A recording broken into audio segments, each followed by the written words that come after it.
when it comes to live streaming, you have to give it your all if you want to be serious about it. Sometimes you have to buy special equipment in order to get the best results, so it always depends on what you want to do and how you think that you want to achieve that.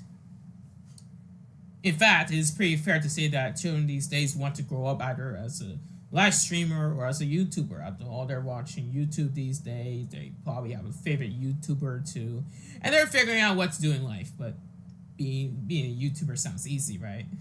It's not. In fact, you need to spend much more time learning how to edit, how to sound check, and especially how to film. That requires a ton of effort and money to spend on the right equipment. And if you're doing the latter, you might as well do the former, right? My guest may not be a dedicated YouTuber, but he is building up his repertoire in filmmaking. In fact, he has made various short films for his college, and they're available on his YouTube channel for you to view after this interview. While he may not be in Hollywood yet, with his type of filming, you might recognize his name in a few years or so. And the weirdest thing, we met in Minecraft. With all that being said, let's talk to Yo-Yo. I'm here with Yo-Yo here, and well, we must look at two questions, and the first question is, when you were a child, did you want to be a videographer? Did you want to be something else? And if so, what made you decide to become a videographer? Well, I mean, I got into filmmaking when I was pretty much in third grade because my dad got me an iPad, and there was like an iMovie app, and he showed me how to do it, and then I got really interested in making like fake trailers and fake like making like short videos with my friends, and that's kind of how I got into it. And then What? later on, in high school, I didn't really know what to do until like the last few years, where I had to pick a major, pick a university, and I thought, what's the only thing that I actually enjoyed doing, and it was filmmaking. Honestly, that's pretty cool. I mean, hell, I kind of have a similar situation, except I would always go into a PC Richards, which is this computer store, and I'll always like play on the Mac, and sometimes I'll be on iMovie too. So I don't really blame you. it's a, Yeah, I mean, it's really fun. yeah, and yeah, I, uh, to this year, not this year, last June, was the first time I ever got an iPad for myself. So maybe you could tell me at the end any tips for editing on iPad. Yeah. um, but all right, second question kind of relates to that. Did you have any role models growing up that influenced your decision on what you want to be in life, and how much influence do they have compared to your friends or family? Oh man. Well, I would say I wouldn't say role model, but person I was most influenced by, I guess, in terms of filmmaking was Krzysztof Kieslowski. He's a film director who made Three Colors trilogy, and I really liked his sort of like working process and his thoughts. I had his book, Kieslowski and Kieslowski, Right? and yeah, I think there's one part where he talks about his kind of deal with the government, because as a creative, he had to kind of overcome the censorship of the Communist Party. And then afterwards, he actually misses the censorship because back then he only had to worry about avoiding the topics that the government wants, which Right. are really concrete and specific, versus afterwards where it opened up where after Poland opened up to the world economy, like the free world, Right. like the US and stuff. Suddenly he has to think about what the audience wants and whether or not he can make a box office success. So like it becomes a different type of censorship, which he calls economic censorship. And I felt that that really resonated with someone like me who's kind of working both in the US and in China. So I have to kind of navigate both. China's really interesting because they kind of want both. They want you to avoid government topics while also making a lot of money. Right. Yeah, so I think I guess back to your question is that yeah, I think he influenced me a lot. I'd say in terms of life, I think maybe my grandfather was my role model because he was like I would say a very calm and stoic kind of person, but he was very sensitive inside and he was also very great with children and like he was very funny back in his day, and I kind of want to be like that. That's actually pretty wholesome, and um, that's pretty. With the grandfather, it's pretty wholesome. Like he's funny, right? And he's Yeah, but I it, didn't really know him that well. Like oh, I I knew him until high school, but then I always thought he was sort of like a very as I originally said, like a very calm and stoic person. But then it was after he died and everyone started telling these stories about me that I discovered him to be a lot deeper than I had known him. And I wanted to kind of like I found that wanted to be like this person that they were telling me about. I this isn't one of the questions that I prepared, but I want to go back to working as a filmmaker in the U.S. and China, because obviously U.S. and China are very different. They have different rules and stuff for how you should filmmake and stuff. Um, this isn't really a question that I really prepared, but how how do you navigate that? How do you navigate being a filmmaker in China, how and being a filmmaker in the U.S. and how you deal with it emotionally and in your work life? Oh man. I mean, I guess China and the US, I guess in terms of like its like structure and the people, they're actually very similar in that they don't really know anything about each other and they just assume stuff. Yeah. So it's just like I kind of assume the role of like the mediator sort of. So I have Because to you know tell both. Because you know both yeah, cultures, right?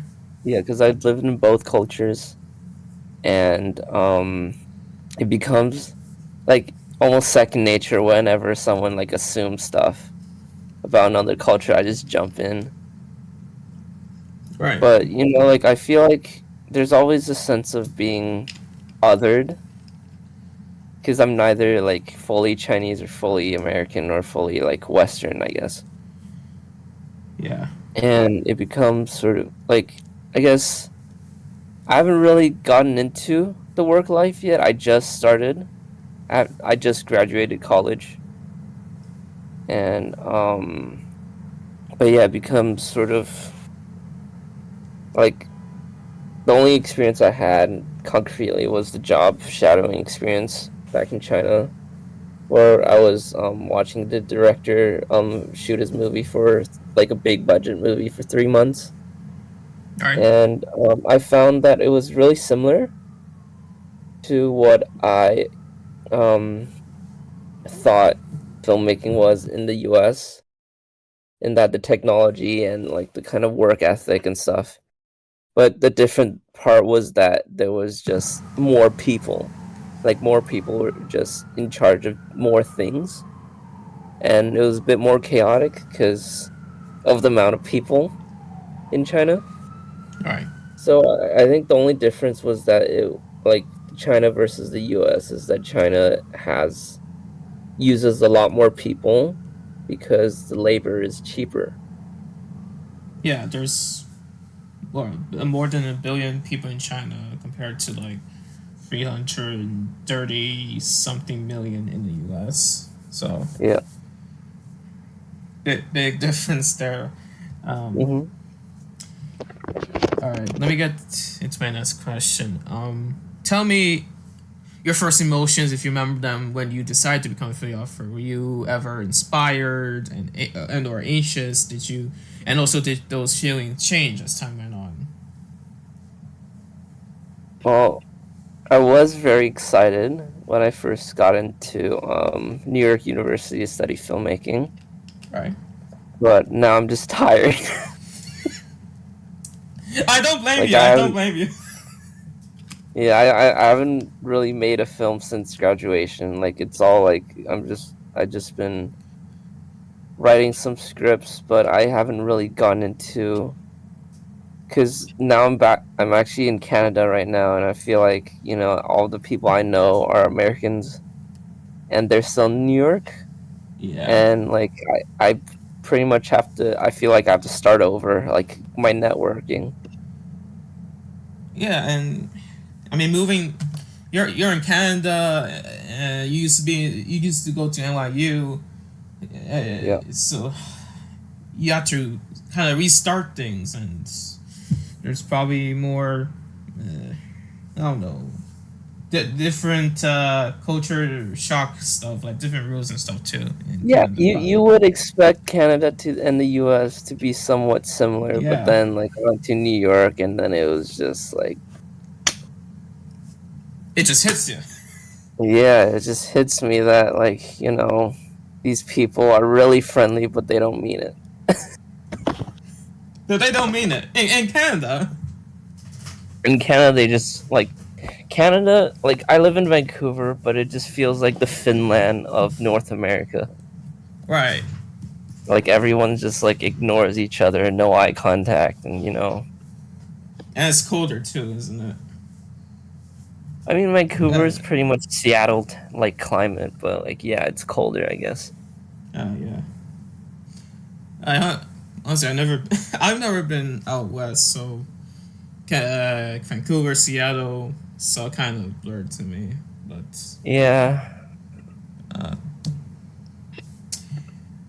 uh, all right, my next question is, you mentioned that you graduated, so I thought that you were still in college. So the question was that you're in a major university studying photography. Were there any professors or classmates that you were inspired by in making your films and reels? I guess I mentioned Kieslowski in terms of like filmmaker influence. But yeah, I speaking of his films, I just talked about him. I didn't talk about his films, but like what I liked about him was that like he was able to portray emotion in a very visual and evocative way that I really Right. liked and want to like imitate. And I was really inspired by his sort of like very light but very like his films are very like the typical European art film, but then like it had the pacing of like a very strong drama film, which I felt like it was really special and unique compared to the other like European art films that I had watched, where it was like really slow. But I guess in terms of students and classmates, I have a friend, Max, Right. who yeah, he was same grade as me, like same year, and he was really into experimental animation and experimental filmmaking in general, and he had some really great ideas. And yeah, and we would also always talk about like films and such, and then he would yeah, like I feel like he had some really great ideas that no one really understood, and I feel like I wanted to support this person. Are you still queuing up in Mass by any chance? Now that you're a Um, bit far away. yeah, we keep in touch. He's applying for his master's back in NYU. He's planning on doing virtual production. It's pretty cool. So like kind of like the yeah, like the virtual reality stuff. Like Oh, okay. And hey, Master, if you haven't been watching this, I don't know if you are, but if you haven't been watching I'll, I'll, this, yeah, we're, I'll we're, share him the I'll share him the video once you're done. we're supporting you to the fullest, man. We really appreciate you. Yeah. um, Now, the rest of my questions are related to the films that you made that are available on your YouTube channel, which will be in the description below if possible. And one of your films is called We Surrender. I noticed there was two cuts, the long cut and the alternative cut. I also noticed that your brother actually wrote the story. So what are your and his intentions in making the film? And is the story meant to be silly, or is there something serious behind the film? Like what? Yeah. Well, yeah, that was a fun project. Yeah, I was watching this movie House by I forget the director's name, but it was a Japanese director. It was 1977.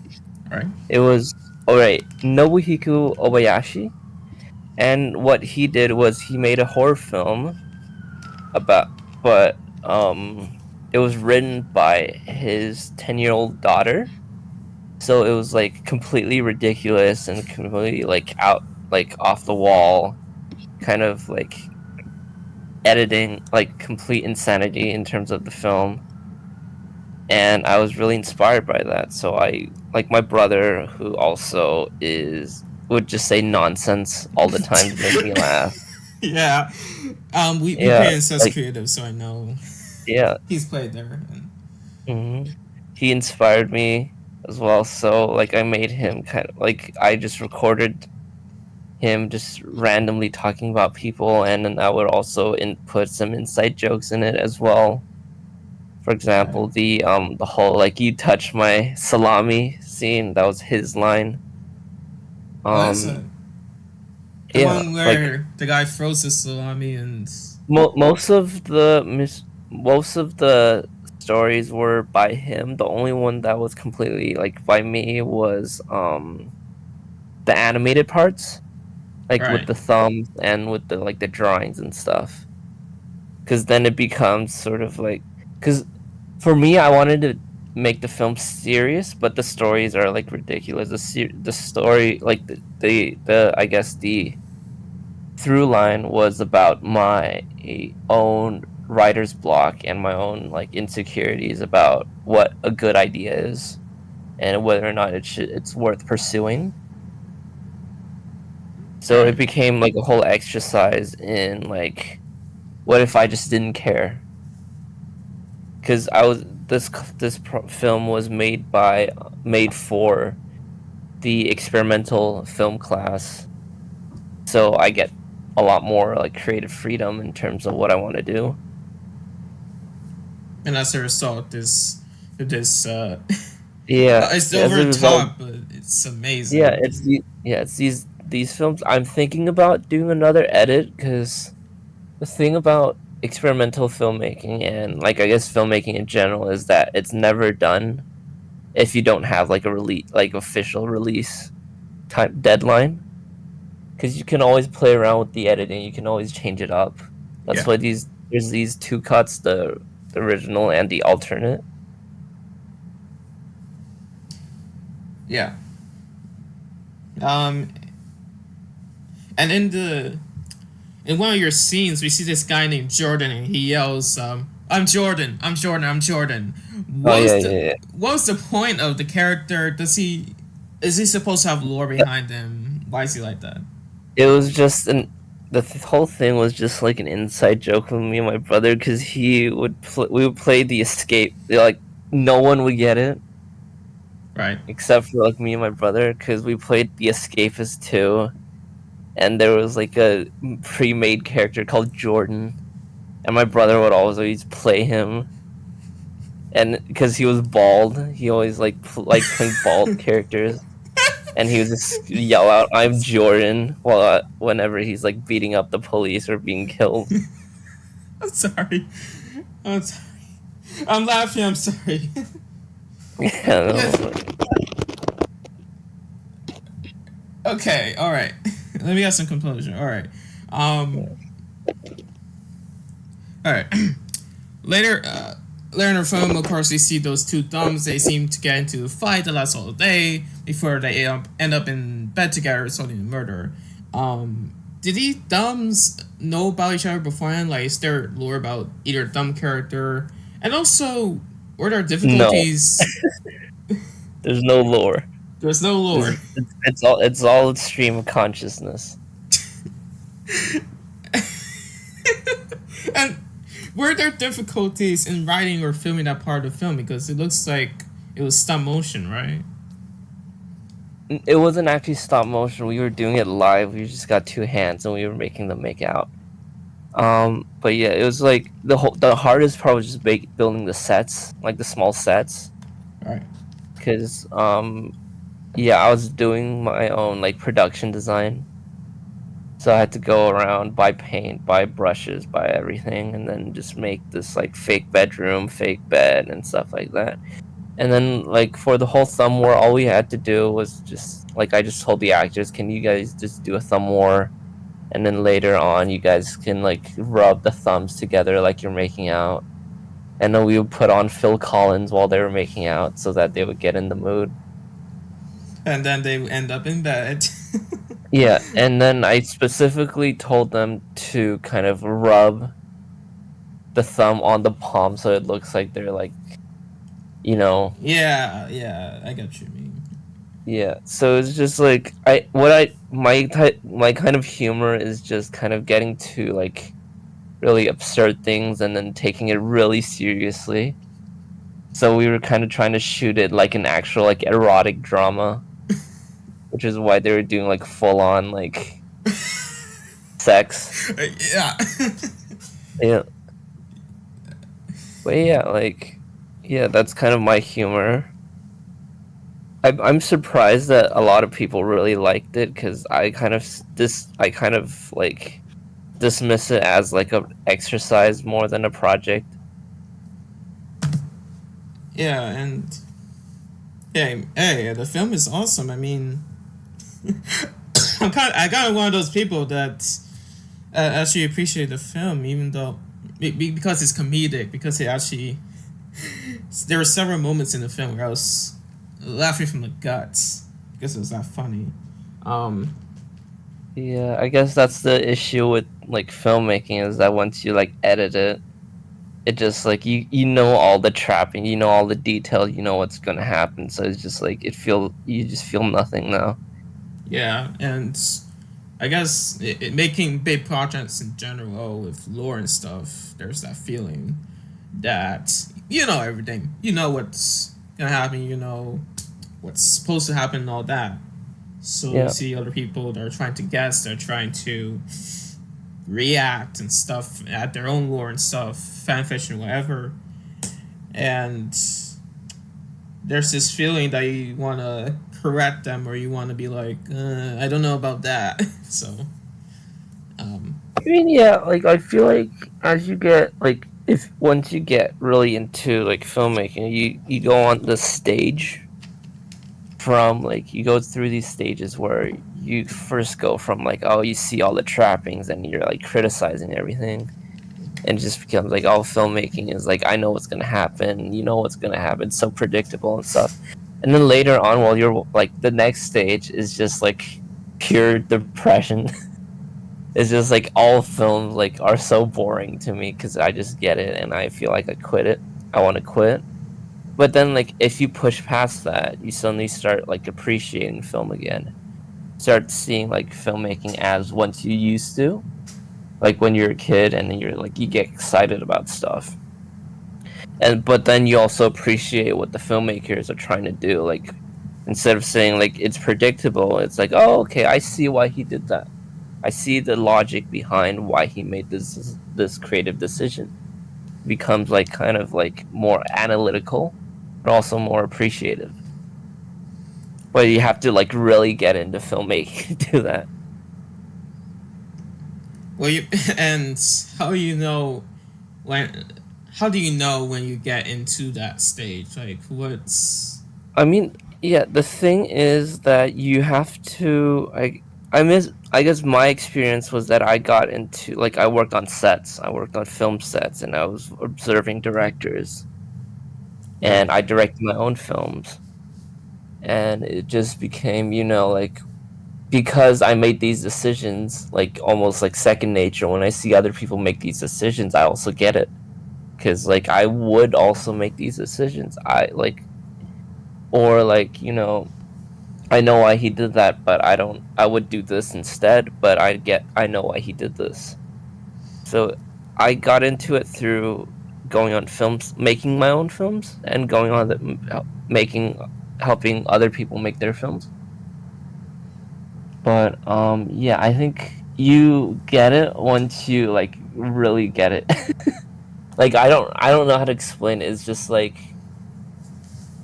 it's not really watch more films thing. It's just that like, you have to kind of have your own experience and to appreciate what other people did.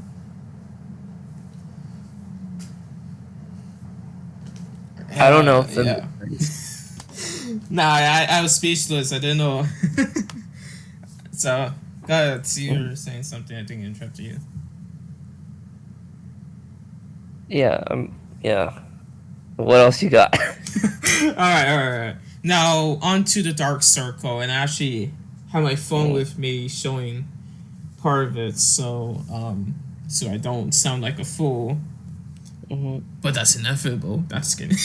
in the in the first Yeah. 13 seconds, there's this scene where something horrendous as Curry happens. We see two women struggling to cope with something. They're clearly sad. They're clearly going through something. Um, what was your mind when you were trying to write that scene, and what was in your and the actress's minds when that part of the scene was filmed? Was there actual angst, or was there more? Eh. Okay, let me think. Yeah, Which part? Wait. it's First the of all, which first. It's the version were first you 13 seconds watching? of the trailer. Is it the 8 minute one, or No, is it's it the the 30 seconds. I don't see the eight. Hold on. no the eight? What's the runtime? Because there's two versions. The other one I was the older one, Oh, the there's an one old one. that's 13. So it should be wait. I'm checking your No, YouTube right now. So is it 8 minutes? the Oh only yeah, thing yeah, I yeah. see regarding Yeah, it's the only one. Yeah, it's yeah. the only one. Like the older one, I like privated because like it was copyrighted and I didn't Uh, really like the edit. But yeah, I think let me pull it up as well because I haven't seen it in a while. yeah. Um, the I'm first gonna be 13. asking about lemons too, so I might as well put that up Okay, too. yeah. Yeah, the first 13 seconds. Yeah, she goes on. Are you talking about like the phone call The and then she the talks to her? trailer, the trailer, the thirty Oh, the second. trailer. Yeah, that's the only Okay. one I see going to the dark circle. Okay. Yeah. Yeah. Yeah. So, yeah, I think the story came from like a real thing instead of my other films where it's just my own like brain. Um, yeah, but Dark Circle is based off of again my grandfather. My grandfather had passed, and my mom was the most affected by it. And I wanted to do a story about it because she told me about a story where like the day that he passed, she went to the hospital and yeah, she was like really afraid to go see him because she irrationally believes that if she goes to see him then he'll die, because then it becomes like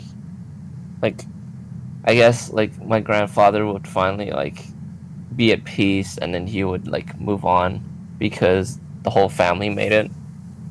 So it becomes like her own internal struggle about whether or not she's able to go in and see him. Because she's afraid, and Yeah. there's there's a lot of emotion when it comes to these things. Speaking from experience too, it's Hmm. Yeah. it's a lot of emotion that comes down. Oh yeah. So Oh yeah. and of course my Like cliche the film, but you know, like yeah, it was yeah. based off a true story. Um,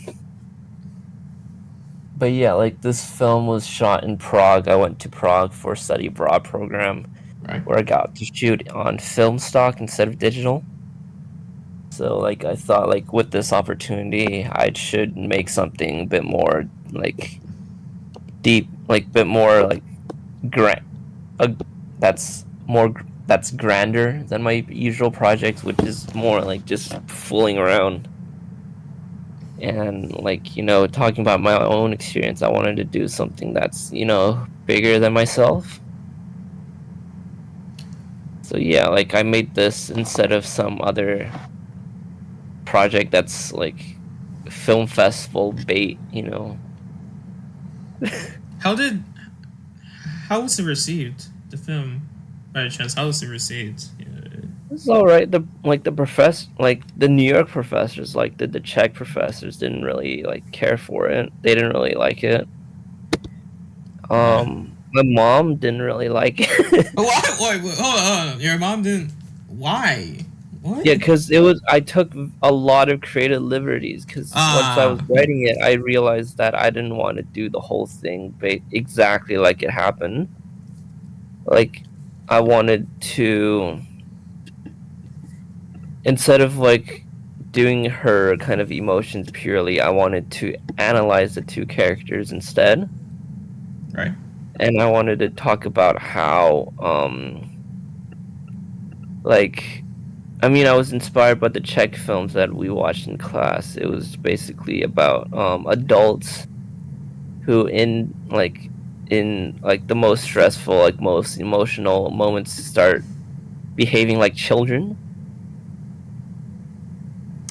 Because once you get to this like sort of like high emotional point, everything becomes irrational, and like people start behaving illogically. And I Yeah. wanted to talk about that instead of like a pure kind of enactment. I wanted to put my own kind of like analysis of the characters as well. But yeah, like I don't know if it's well executed or not, but yeah, that's kind of my idea. And she didn't really get it because she felt like it didn't make sense, and I told her it's not supposed to make sense when they start like running around and stuff, because it's supposed to be like a heightened state of like their relationship as two siblings and their last moments as children before their father dies, because once your parents die, you're no longer somebody's children. Yeah. Yeah. You're just out there in the world. Yo. Speaking from experience. Yeah, I mean I could. Yeah, you haven't. Have you seen the full version? Full No, film? I've not. Okay, I'll send you a link. Yeah. It should be. It was on the Zest Discord, but it might be buried. It's behind a ton of. If it wasn't self promotion, you might want to blame me because I've been using that to promote my stuff. Yeah. No worries. No worries. Like Uh, yeah. Okay. What else you got? well, the next question was supposed to be about the old man, about if he was important to the story and what if the women arguing about the older adult was. But I don't think I want to ask that question because now that you told me about the grandfather, you told me about the whole situation behind it, the question would be kind of redundant. So I mean, yeah, I could talk about the dream sequence. the dream That's sequence. in the, yeah, like I guess you know what? What? I feel like because you haven't seen the film, I don't Yeah, really like. I was just about to load it up. Yeah, I mean, what other questions do you have? Because Yeah, I don't know how we're gonna do this All if you've right, only yeah. watched the trailer. Let's move on. Let's move on. Uh, actually, then let me get. The next one is the final one. It's gonna be about lemons. Hmm. So, which is yeah. All right. So finally, in your film Lemons, you see like many desperate people. For example, at the start of the film, there's a group of people in a cell, that's given one lemon, one not even a full lemon, but like a lemon slice. So in this scene, like they all rush to get the citrus, get the lemon, get have their share of the lemon. Hell, there's even a kind of murder scene inside the film later on. So is that supposed to be a message? Like, is there a message supposed in your film based on these scenes, or is the message unrelated, or is there no message at all? Well, what do you think? I want to ask you that. Well, I'm watching it right now, but I watched it earlier, and I thought it was some sort of dystopic message. That's about it. Just like dystopia, like something Yeah, dystopic is happening that's make them want to that making them desperate for lemons, making lemons like very valuable to the point where people get pushed off stairwells and rush towards where the lemon is. yeah, Yeah, yeah. You're right. Cause like yeah, it's supposed to be really like abstract, but it's supposed to be like just like general dystopia. You know, people fighting for resources, yeah, and then you see people in the bottom, like in the cells, sharing resources, even though they have so little. And then when someone steals it, they start fighting him, and then they start fighting over the thing. yeah. Um, And then there's this but yeah, lady with this. yeah. I made this film as like an application for grad school, which I didn't get in. Oh, oh man. but but like like because it was like very last minute, Uh, and I didn't really want to go to grad school, but my parents wanted me to because they did. But yeah, like my professors did say that if you're in filmmaking, you shouldn't go straight into films like grad school because you're gonna learn the same things. And yeah, you want to use those 2 years to actually make a film you want to make instead of just like half-assing it. Because like you get stories from experience, and as someone who just graduated college, I don't have a lot of experience to write about. yeah. So yeah, but I made this film anyways. That's like an assignment again. And the oh right, yeah, the theme they wanted me to shoot was like necessity, so that's why it's sort of like the woman had to kind of abandon her people and then remain at the top in order for her child to survive. And then she goes upstairs. Yeah, she goes upstairs and she doesn't go back anymore. The lighting also at the start is black and white, but when she Yeah, gets up there, color and everything. So yeah. Let me tell you about that. That yeah. was like an idea afterwards. It was shot in color, but then the lighting sucked, so we made it all black and white. Ah. Oh, now Yeah. yeah, I can tell with the There was no budget in that film. Like there was I had no money, and all the actors were like my family friends, and they were like insanely hard to control. because they're And it was family and friends, right? yeah, and then I only had one other guy with me who was also my family friend, as the cameraman, the DP. Right. So yeah, I had to do everything in terms of production design, cast, the times, the scheduling, directing, and all that. It was just it was the hardest assignment I've ever done, and I've been in film school for 4 years. Yeah, and this without even a budget, and you have to.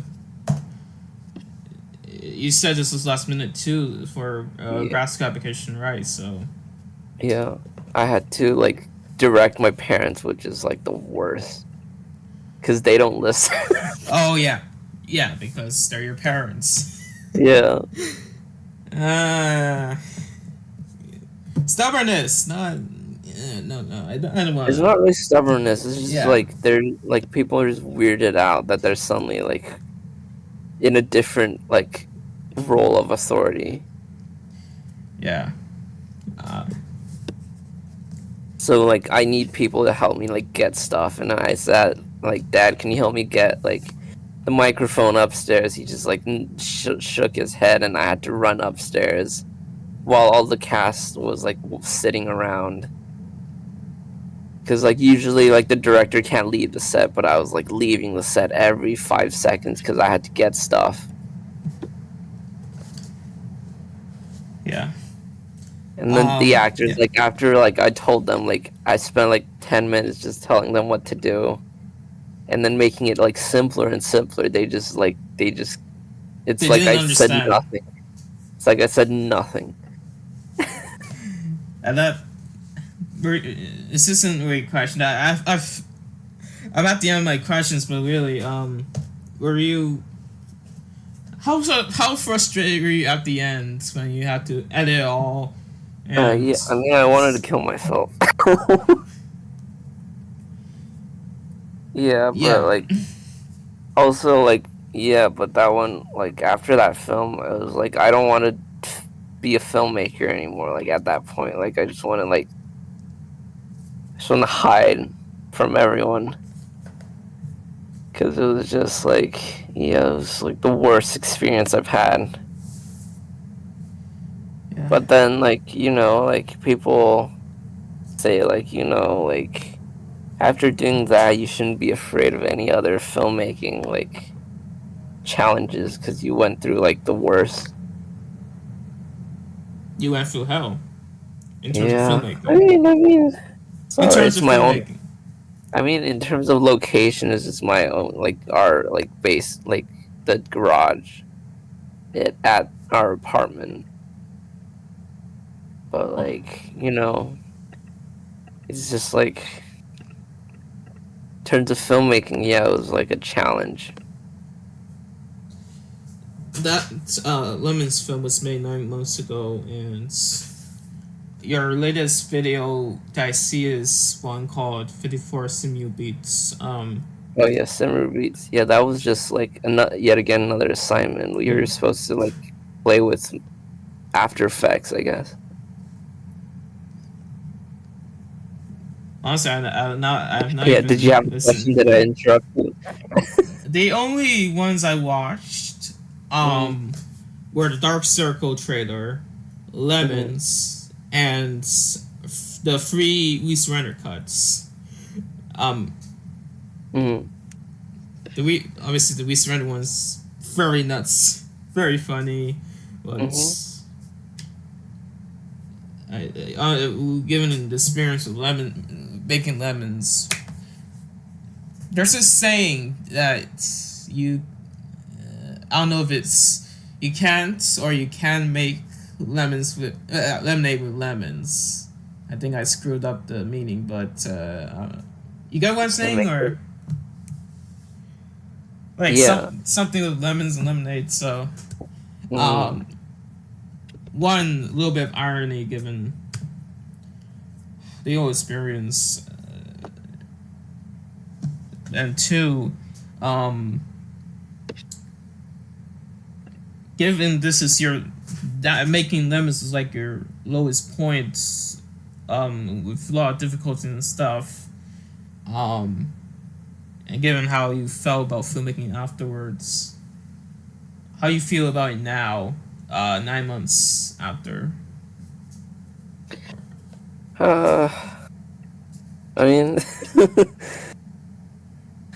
I mean, I'm still very tired of just like filmmaking in general, but like differently now because now it's like now I have to think about like the market and what people want, and instead of just what I think is interesting, Right. because that's what like the producers in China like told me about. Like you have to start you can't do like art films all the time because the audience won't get it. Yeah. But you know, like thing is, like like people say like you shouldn't underestimate your audience's intelligence. But then I go to China, all the producers are like all the audience members are like really stupid. You have to like dumb it down. So now it becomes like challenging. Like you have to kind of appease different people with different tastes now. Yeah. And So that's what. yeah, Yeah, that's that's kind of like true in general in America yeah, too, I think. that's just yeah, this is like every industry again. Yeah. How with YouTubing, streaming, stuff like that too. Too. Yeah, that's why I'm telling you to review slime from now on. That's what the people want. The people want Or slime, slime. I want slime. but I have to get slime first, you know. Yeah. Just go to Canal Street, they have slime. Just pick it off the street. I think we mentioned this in South Korea one time too. So, Yeah. so you know, viewers, streamers, not streamers, viewers, listeners. We met in Minecraft, so Hmm. we met on We've met. Dog and Yeah, we've known each other for a very long time, but never really like talked. yeah, and I think when I when go since ahead. like 2014, maybe like 10 years ago or something. Like we've known each other very long. Wait, 2014. Hold on. No, I think I knew you. I knew that you were online. I think maybe I could be And wrong. that I was on Dog since Yeah, then. I Yeah, always saw you on like when I was like tabbing. I saw you on the player list, but we'd never really like talked to each other until like later. yeah. And really the first time I know about you was when you were building Tomatopia, the Yeah, city that. Tomatopia. So that would be later. But I knew Yeah, you for a very long time. that's really the first time I know about you. So and Hmm. you built wonderfully. Like these districts in Tomatopia, they're wonderful. Yeah, They're those. lively. Yeah, that's all jumbo, man. That's all Chief Jumbo. Yeah, Cause yeah, but I want to give you credit because you did. Looks pretty big now in retrospect. oh Even yeah, though, yeah, it's like huge. yeah, and I believe you were one of the big folks that helped make it big. So, um, Yeah, I didn't obviously, even know how it happened. Like I just didn't want to. I just didn't want to build on my plot. That's why. is that how you got into the free builds world, or? Yeah, that's why I went to C2. That's why I went to the free build instead of the plots. Cause if it's just plots, no one's gonna like play around. No one does like the role play stuff anymore. So Yeah, it's just yeah. like, No one goes to C2 these days. Except yeah, for the maniacs like yeah. No us. one should. Yeah, no one goes on E-Dog these days Yeah, either. don't go to you, dog. Yeah, If you yeah. know, You you can. know. If you know, you know. Don't worry about that. Yeah, They're bad developers. this is like the anti-promotion. Just don't go. If you want a server to go to Sets Creative. Yeah. um, I mean, I really ended my questions, but I can ask you more about your Minecraft stuff because Yeah, yeah, what have you done really in CES and Esker's Crossing and the Stroku? It's pretty yeah, interesting. yeah. You have Well, go ahead. I mean, it's just like based like on the similar vein of Tomatopia is that like I wanted, like I guess my idea with as far as crossing EC is that I wanted it to build like spread out organically, which is what happened with Tomatopia, and like I wanted the place to feel lived in, which is why I had added a bunch of details originally. But now I'm like really tired, burned out by it, so now it's just empty buildings. And for Deathstroke, it was the opposite. I wanted stuff to be planned out instead. So it's just I wanted two different ways of building. Yeah. And yeah, like that was basically it. Like I wanted to make a Wild West place because it was really easy to find buildings like that. They were really easy to build. And they have a lot of culture and stuff behind them too, which Yeah. makes them more appealing. Yeah, and I wanted to be kind of the opposite of Tomatopia as well. I wanted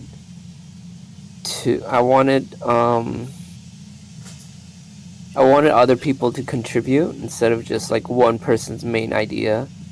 That was kind of my thing was my own build back in C2 called North Virgin, which is kind of this like Caribbean Irish kind of mix country. And everyone had their own like little embassy, little like area for them to build whatever they wanted. And I kind of took that and then brought it to like EC and like a bigger scale, like whole districts of other countries, other cultures. I never heard of that. The was it out? Your project in C2. Yeah, North Virgin, like no one really knew about it because like I didn't really promote it. I just said, hey, do you want an embassy? And then they built the embassy, and then that was it. Oh, that's pretty nice. And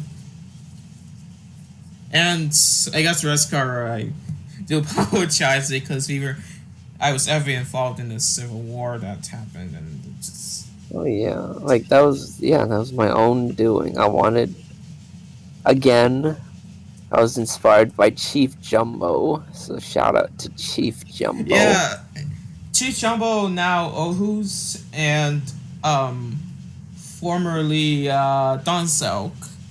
Yeah. Whole situation there, but wonderful guy. He is really inspiring. He's a wonderful guy, and I can't really write him out. He takes role playing very seriously, and that's why I wanted to kind of do that based off of his own thing, you know. Yeah. Like I wanted people to participate. I didn't want people to like watch me play around with like figures, like toy soldiers, you know. Yeah, pretend characters and stuff. Like action figures. Like just, I didn't want people to like just watch me play my action figures. Yeah. And how do you think Escar is now? Escar's crossing. How do you think I mean, definitely not as hasn't progressed as much as it used to because I haven't really gone like I'm kind of like not really in a phase to play Minecraft like build right now. Yeah, I don't blame you. Yeah, I don't know what to do right now, but yeah, like I think it's going pretty well. It's like I think it's very economic with its like claim area because I didn't want like a huge area, but then just build one section, you know. Yeah. And then Deathstroke is its own project. Yeah, that one was I was based off of what I was watching The Crown on Netflix. Oh yeah, good show. And I was inspired by like the whole royalty thing, how like chaotic it was like internally. And that's kind of why like I was like that one was like very like singularly roleplay heavy, so it was just like again like with like the other claims, other like it's not like EC where it's like other people can join. That one is pretty isolated.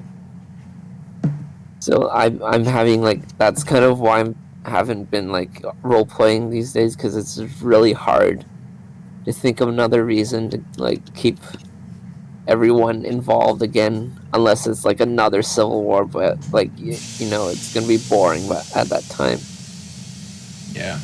Um, there's this event that you're doing called little Squid Game like event. yeah, that's my brother's idea. We do Squid Game tomorrow. Yeah, it's tomorrow, right? Yeah, Right? Is it right before or right after the SAN meeting? it should be after Zen Right. because I don't know how long it's gonna take. It might be like only like 5 minutes. 'Cause it's like, yeah, it's built by him, and like it's not really that complicated. It's just like it's like Squid Game's really easy in Minecraft. That's why we're making it the whiskey game. So every game you have to drink a bottle of whiskey before you like start. And for the viewers, listeners out there, yes, we have a brewery plugin for Cess Creative. Yeah.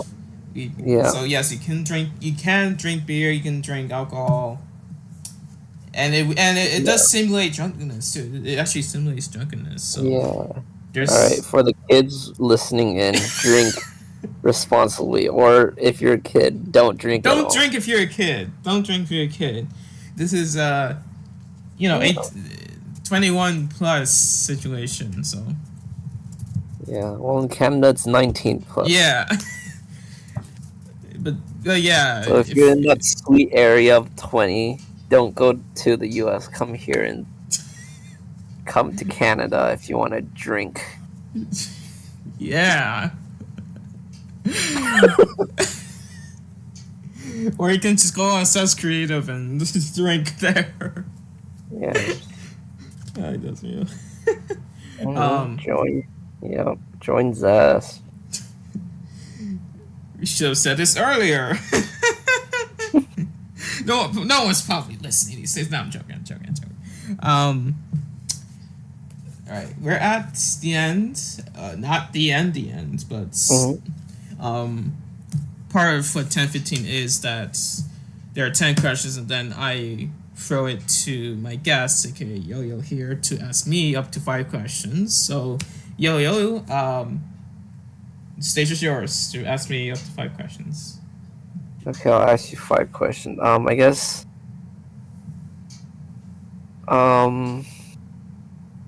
Yeah, well, how's life? That is a good question.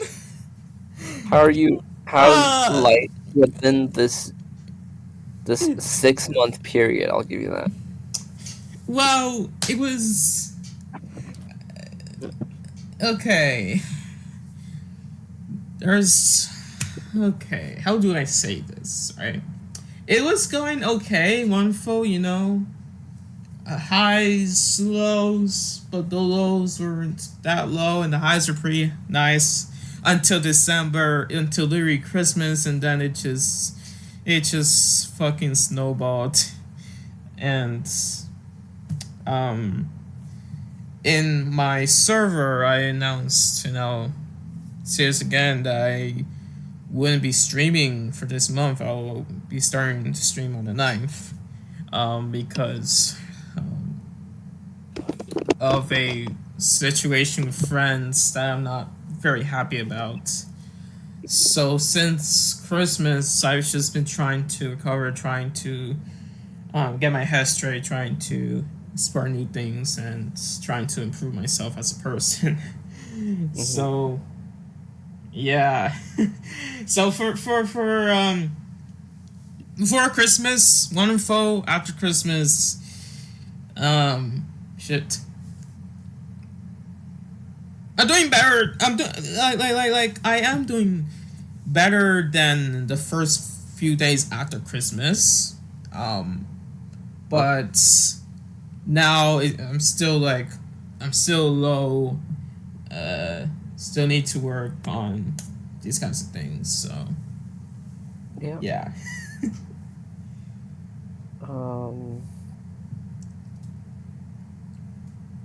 I mean, what do you want to do, I guess? Like, if you don't have to think about, like, money. Because I feel like, like, everyone, like, eventually has to worry about that. But, like what do you actually want to do?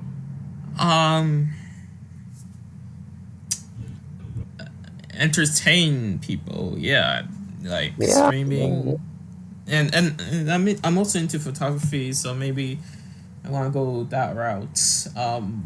Most of my concerns right now are one, friend related, and two, money related.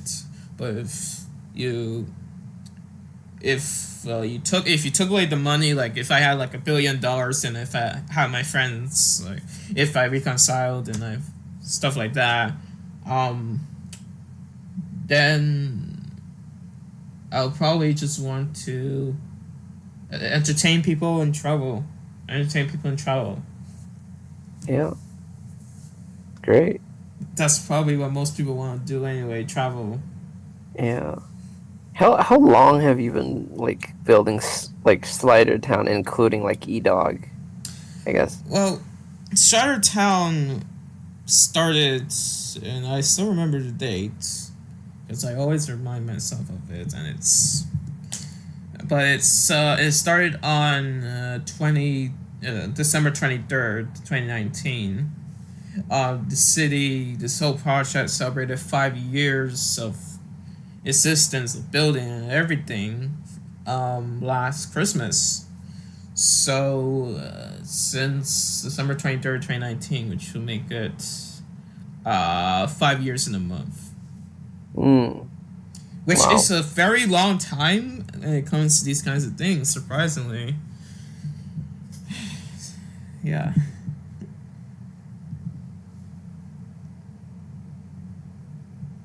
Yeah.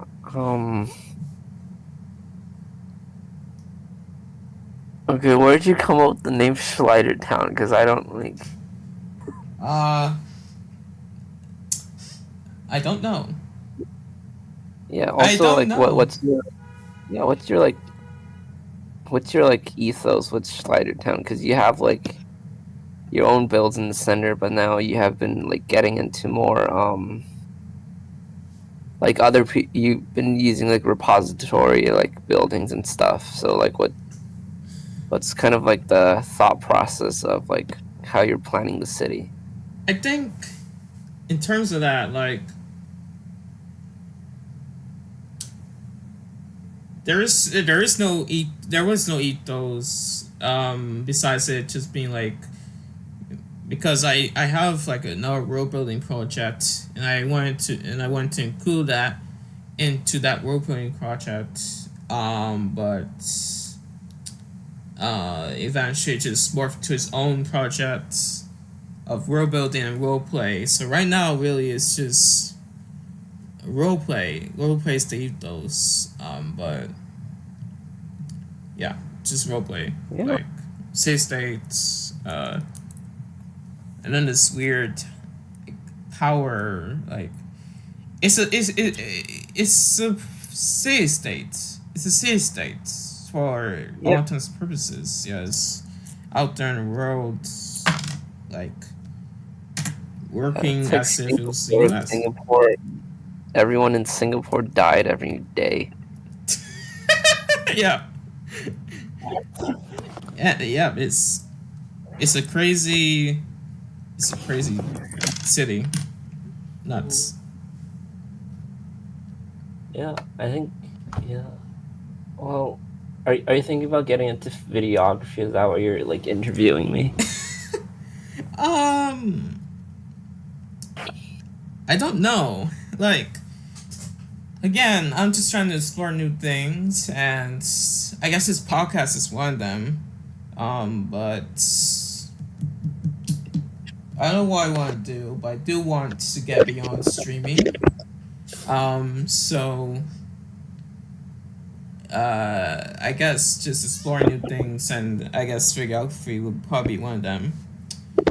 I am into photography, as I said earlier, so I guess that might go hand to hand with videography a little bit.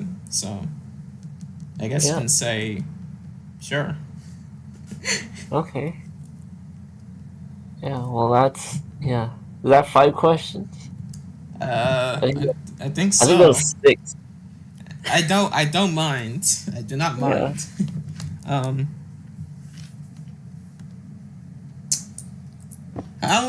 How's life? How's everything? Just Well, I feel like I might have asked that yeah, you earlier. have, So but I'm all right. I need to go pick up my friend's like diploma like today, but like yeah, like other than that, I don't really have a lot going on. I'm going back to China after Chinese New Year, and yeah, I got a job as like a post production assistant. I don't know exactly what I'll be doing, but I guess I'll just be assisting post production. that's It was actually for the film that I was job shadowing, like 3 months before. it's pretty awesome. And I imagine the wages is pretty nice. Or Yeah.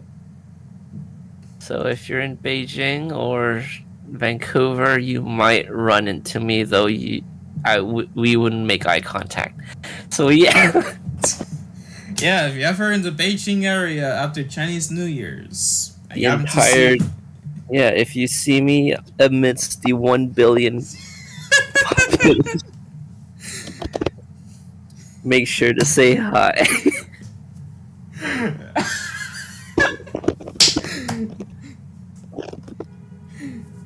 you No, might it's get an 21 autograph. million.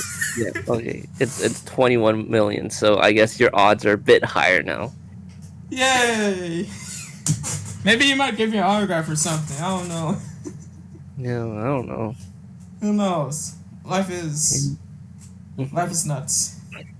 No. Yeah. Okay. Well, I've said what I need to say, and I don't know about you. If you said what you need to say, but if you ever, I'll obviously put your channel in the description so people can check out your channel, and hopefully see the films that you made. Like the Dark Circle trailer, Lemons, We Surrender, and all the other exercise videos and like. All right. Yeah, like and subscribe. Like and Hi, subscribe. Remus. And Yo-Yo. And Yo-Yo. Subscribe to Yo-Yo too. Yeah. Alright. I'm going to lead into the conclusion now, so we'll see you guys next time. Bye-bye. Take care. All right. Bye-bye. Thank you. You might have noticed that we've spoken for a while after the last question. There's a genuine conversation, and we talked for a good time just because. I was nervous when I first went to an interview because I wondered if the questions felt too repetitive or they lacked something. When I left the interview, I was thrilled. So as we leave this interview, I want to ask you guys something. Could you say hi to your friend for just a minute? Even if you spoke minutes ago, tell them hi. Cherish your friends, and the people you hang out with, even if you're merely acquaintances. Because you can't go back and relive those memories. They're memories for a reason. So when your friend has achieved something wonderful, say thank you and appreciate their work. This goes for your community too. If a member of your community, no matter how large or small it is, does something amazing, cherish it and appreciate it. Before Yo-Yo showed off his short films on Such Creative, I didn't know he made films. I didn't know he was interested in videography. I knew him to be a great builder who put a lot of effort into his work, who appreciated what he put in. I see him right now as a bigger and better person with all the context put in. How he includes his little brother in his short film project. He works very hard with his little brother to turn things that they both really appreciate to something bigger than themselves. If that isn't friendship, I don't know what is. With all that being said, yeah, I'll see you guys next time. Take care, everyone.